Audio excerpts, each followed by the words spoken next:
Le Real Madrid, l'un des clubs les plus emblématiques d'Espagne et du monde, traverse actuellement une crise qui pourrait marquer un tournant décisif dans son histoire. Une défaite écrasante lors du Classico contre le FC Barcelone, avec un score sans appel de 4-0, a choqué les fans du monde entier. Et comme si cela ne suffisait pas, l'équipe a essuyé une autre défaite après l'arrivée de Kylian Mbappé, une recrue qui était pourtant censée changer la donne.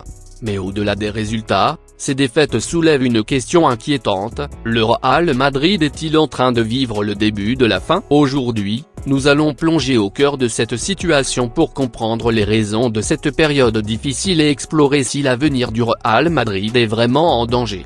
Tout d'abord, revenons sur le C et la accent aigu Sico. Le Real Madrid et le Barça, deux géants du football, se sont affrontés dans ce match mythique. Mais cette fois, le Real Madrid est apparu méconnaissable, incapable de réagir face à un Barça déterminé. Qu'est-ce qui a cloché? D'un point de vue tactique, les failles étaient évidentes: une défense désorganisée, des espaces trop grands laissés aux attaquants du Barça, et un milieu de terrain incapable d'imposer son rythme. Ce sont des signes de déséquilibre et de manque de cohésion qui interrogent. Puis vient l'arrivée de Kylian Mbappé, une star montante que les supporters attendaient avec impatience, espérant qu'il soit l'étincelle qui ramènerait la gloire. Pourtant, son intégration semble difficile, et sa performance n'a pas été à la hauteur des attentes. Pourquoi? S'adapter à un nouveau championnat, à une nouvelle équipe, et à une nouvelle mentalité de jeu n'est jamais simple, même pour un talent comme Mbappé. Il semble déconnecté de ses coéquipiers,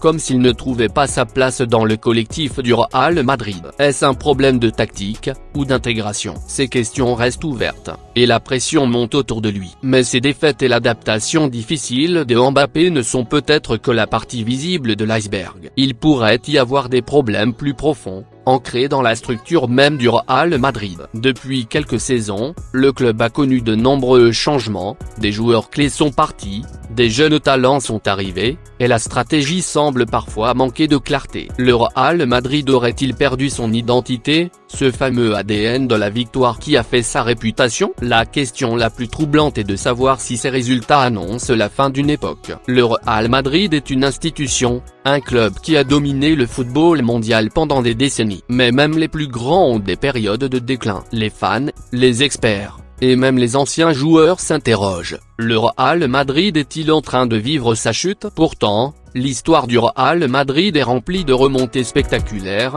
de moments où l'équipe semblait au bord de l'abîme avant de renaître. Ce club a déjà prouvé par le passé qu'il pouvait se relever des périodes les plus sombres. Alors, faut-il y voir un simple passage à vide ou un signe de la fin d'une ère glorieuse? Dans cette vidéo, nous allons explorer toutes ces questions ensemble. Quel est l'avenir du Real Madrid? Est-ce la fin d'un cycle, ou le début d'une reconstruction qui le ramènera au sommet? Partagez votre avis dans les commentaires, dites-nous ce que vous pensez des performances récentes, et si selon vous, le Real Madrid peut retrouver sa splendeur passée.